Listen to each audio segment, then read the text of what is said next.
Bonjour et bienvenue dans cette nouvelle vidéo. Nous continuons avec la formation Excel pour débutants. Nous avons eu à voir comment faire les 4 opérations en mathématiques. Nous avons eu à voir comment calculer la somme, comment calculer la moyenne.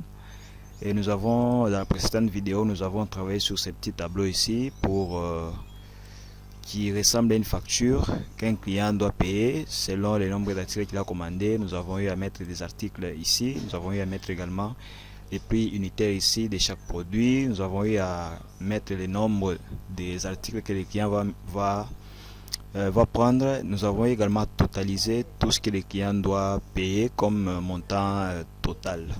Alors voilà, sur ça que nous avons travaillé. Comme je vous avais promis, nous allons voir comment insérer les symboles monétaires. Nous allons également voir comment calculer la réduction. Voilà donc sur ce que nous allons pouvoir voir dans cette nouvelle vidéo. Alors déjà, si vous n'êtes pas abonné à la chaîne, n'hésitez pas à vous abonner, mais aussi à cliquer sur la cloche de notification pour recevoir toutes les nouvelles vidéos que nous allons poster sur notre chaîne. Alors nous allons commencer. Alors aujourd'hui, nous allons voir comment insérer les symboles monétaires ici. Ça peut être les dollars, ça peut être les euros, ça peut être les francs CFA, ça peut être les francs congolais, ça peut être n'importe quel symbole monétaire qu'on peut insérer. Alors déjà, nous allons commencer avec les montants qui sont ici. Nous allons insérer les symboles monétaires. Et comment nous allons faire? Nous allons juste sélectionner les cases où il y a les montants, juste ces cases ici. Et nous allons aller à ce niveau, c'est écrit nombre. Dans cet outil où c'est écrit nombre, comme vous voyez ici, c'est écrit nombre, nous allons cliquer sur la petite flèche qui est ici. Mais vous pouvez également insérer les symboles monétaires directement si vous voulez en cliquant ici. Mais si vous cliquez ici, vous aurez directement les symboles par défaut qui va sortir. Donc si je clique là-bas sur monétaire, vous voyez, il y a déjà les francs qui viennent de sortir. C'est parce que j'ai travaillé récemment sur les francs. Mais par défaut, on nous affiche souvent les dollars. Et plutôt les euros, c'est ce qui sort par défaut. Mais comme chez moi, j'ai travaillé beaucoup plus avec les francs, c'est resté par défaut donc les francs congolais, de la monnaie de mon pays. Voilà, on peut insérer ça. Ou soit je peux mettre les CDF qu'on a toujours utilisé d'habitude. Et pour mettre d'autres symboles que vous voulez, les dollars, ça peut être les livres sterling, donc tout ce que vous voulez. Ça dépendra de vous. Alors je sélectionne toutes les colonnes ici. Je clique sur la petite flèche qui est ici à côté. J'aurai donc une boîte de dialogue qui va s'ouvrir et c'est à partir de là que je vais choisir. Alors comme je suis sur l'outil monétaire, je vais essayer de choisir. Vous pouvez voir ici, on vous propose beaucoup de symboles monétaires comme vous pouvez le voir là. Vous avez aussi les dollars qui est là. Donc il y a beaucoup de symboles, beaucoup, vraiment beaucoup. Là vous pouvez avoir des euros. Alors nous allons utiliser les CDF, c'est ce dont on a besoin, les francs congolais, les CDF, voilà. Donc la monnaie par défaut. Et ici vous pouvez mettre ça en décimale, ça dépendra de vous. Donc vous pouvez mettre, vous voyez comme on a écrit ici exemple, ça sera 1000 avec il y aura virgule 00. C'est le nombre de zéros que moi j'ai ajouté avec les deux qui est ici. Si je mets 1, on aura un seul 0. Si je mets 3, on aura 3 0. Si je mets 4, on aura 4 0, virgule 4 0. Mais nous, on va se limiter à 2 0. Si vous voulez, vous pouvez mettre des 0. Si vous voulez, vous pouvez rien mettre après les 0 de notre montant ici. Alors, nous allons mettre virgule des 0 et je vais cliquer juste sur OK. Mais vous pouvez prendre les symboles monétaires que vous voulez en déroulant la liste qui est ici. Vous pouvez choisir n'importe quel symbole monétaire. Et là, je fais quoi? Je clique sur OK. Voilà. Donc, vous voyez, je viens d'insérer le symbole monétaire qui est là. Et là, nous pouvons travailler avec ces symboles monétaires. Ça ne va pas affecter la formule. Parce que Excel lui va tenir compte des nombres que nous sommes en train de calculer. Il ne va pas tenir compte des CDF qu'on a ajoutés parce que c'est les textes. Lui ne va pas tenir compte de ça. Il va tenir compte du nombre. Voilà. Et ici également, nous allons faire la même chose. Je sélectionne les cases, les colonnes. Disons les cellules. Je vais sur monétaire. Je choisis encore CDF. Donc CDF. Voilà. Je fais OK. Voilà, donc vous voyez, nous avons donc les montants qui sont convertis en...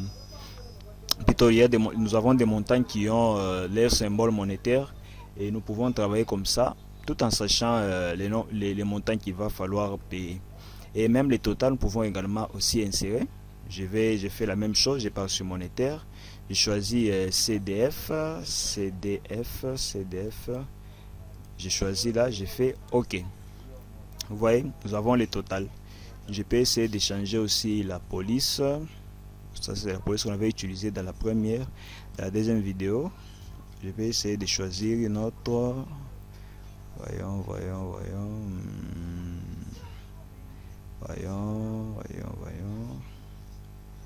Voilà, je prends celui-ci. Je peux agrandir. Je mets ça à 12.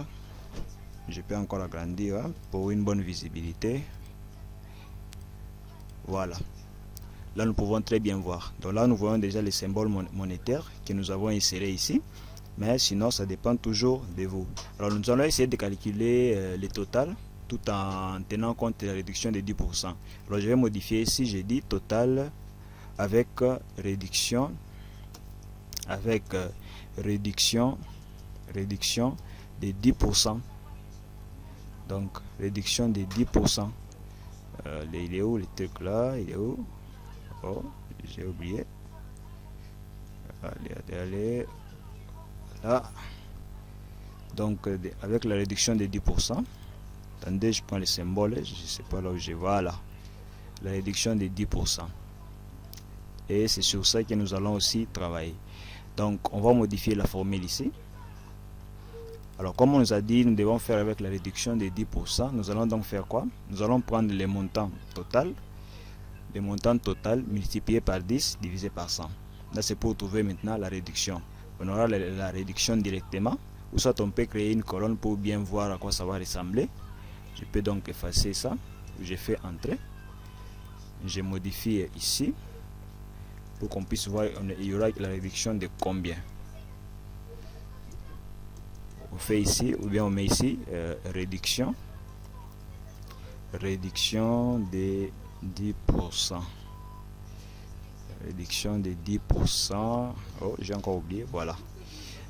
Donc, on aura cette colonne ici de réduction. Et ici, à la fin, nous allons mettre quoi? Le total. Voilà, total.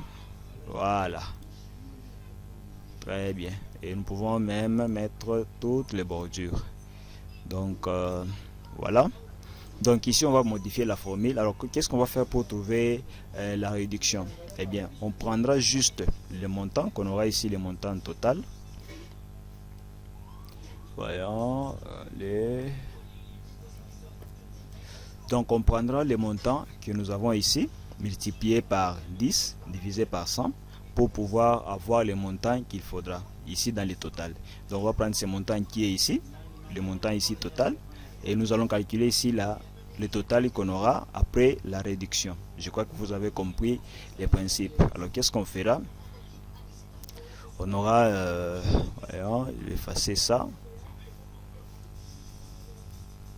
Voyons, ok. Donc, comme on a besoin maintenant de faire la réduction sur ce qui va acheter, ou soit on peut le faire directement toujours dans cette colonne, hein, pour ne pas se compliquer la vie. On fait juste dans cette colonne ici. Voilà. Donc, on remet ce qu'on avait fait. Hein. Pour ne pas vous embrouiller, on fait seulement total avec réduction de 10%. On laisse seulement comme ça. On va juste modifier la formule. Alors, qu'est-ce qu'on va faire? Eh bien, on va prendre ces montants ici. On va multiplier par le nombre d'articles qu'il va acheter. Qu'est-ce qu'il y a? Je vois. Voilà. Donc, je me suis trompé. Hein? C'est les symboles qu'il faut mettre ici. Donc, j'ai fait la cellule ici multipliée par le nombre d'articles qu'il va acheter. Voilà. Je vais mettre ça entre parenthèses. Hein? Entre parenthèses. Également, ici, je mets parenthèse. Et puis, j'ai fait comment? J'ai fait encore x10. Vous voyez? Donc, x10. Attendez, x10, x10. x10. Où est-ce que... Voilà. Je fais x10. Et je fais diviser par 100. Divisé par 100. Voilà, j'ai fait entrer. Donc vous voyez la réduction qu'on aura à faire pour lui. Donc on va le faire la réduction de 1000 francs. Donc la réduction qu'on va faire pour lui, comme c'est 10%. Alors si on peut mettre ici 15%. je peux changer 15%. Ici, si on a 15%, on va modifier, ça ne sera pas x10, ça sera x15. x15, je fais entrée. Et là, je peux dérouler jusqu'ici à la fin. Voilà, donc là nous avons la réduction de chaque produit qu'il aura. Alors je crois la colonne qu'on avait supprimée ici, elle était réellement utile. Je crois que c'était utile, nous avons effacé par erreur. Heureusement, nous allons insérer ça. Je fais total comme ça et j'insère là. Et là je fais quoi? Je mets les lignes, les bordures, voilà. Alors qu'est-ce que nous allons faire ici dans les totales? Qu'est-ce que nous allons faire? Nous allons prendre les prix unitaires fois le nombre d'articles moins le prix de la réduction, et là nous aurons les montants qu'il faudra au client qui doit payer. Donc je pense que vous avez compris, on prendra ces montants ici multiplié par 10 moins le montant ici de réduction, et on aura le montant qu'il doit payer réellement. Alors je suis dans cette case ici, je fais quoi? Je fais égal, comme on a dit, je prends les prix unitaires, je multiplie, qu'est-ce que j'ai fait là? Je multiplie fois le nombre qui est là, et puis je fais quoi? Je fais moins. Donc je peux mettre entre parenthèses pour bien calculer, entre parenthèses, je fais comme ça, et puis je fais quoi? Je fais moins la cellule qui est là. Donc vous voyez, donc on prend les prix unitaires multiplié par le nombre qui est là moins la réduction qui est là, parce que sur chaque achat, on va donc sur le montant qu'il doit payer, on doit faire la réduction de 15%. Alors je fais entrée, voilà, donc il va payer combien? Il va payer 8500. C'est le prix normal qu'il va payer. Il n'aura pas payé 10 000 francs comme on l'avait vu dans l'autre avant, mais il va payer 8500. Et je peux dérouler partout ici, voilà. Et là nous avons donc ce que les clients, qu'est-ce que j'ai fait là? C'est jusqu'ici, jusqu'ici, voilà. Donc maintenant là on va calculer le montant total qu'il va payer pour tous les articles qu'il va acheter. Je fais égal, comme d'habitude on fait somme, et je sélectionne toutes les cellules ici et je fais entrée. Donc vous voyez ce qu'il va payer normalement. Il va payer 487 900 francs, et c'est ce qui va donner comme étant le montant total de tout ce qu'il a payé avec la réduction qu'on a calculée ici. Donc vous voyez un peu, ce n'est pas compliqué. C'est très facile à faire. Si vous vous concentrez, vous allez y arriver. Mais surtout, n'hésitez surtout pas à m'écrire en commentaire si vous avez des difficultés par rapport à la réduction, par rapport à l'insertion des symboles monétaires. Sachez que je serai là pour pouvoir vous assister. Surtout, n'hésitez pas à vous abonner à la chaîne et à cliquer sur la cloche de notification. Nous allons nous revoir pour la prochaine vidéo. Ciao et à la prochaine.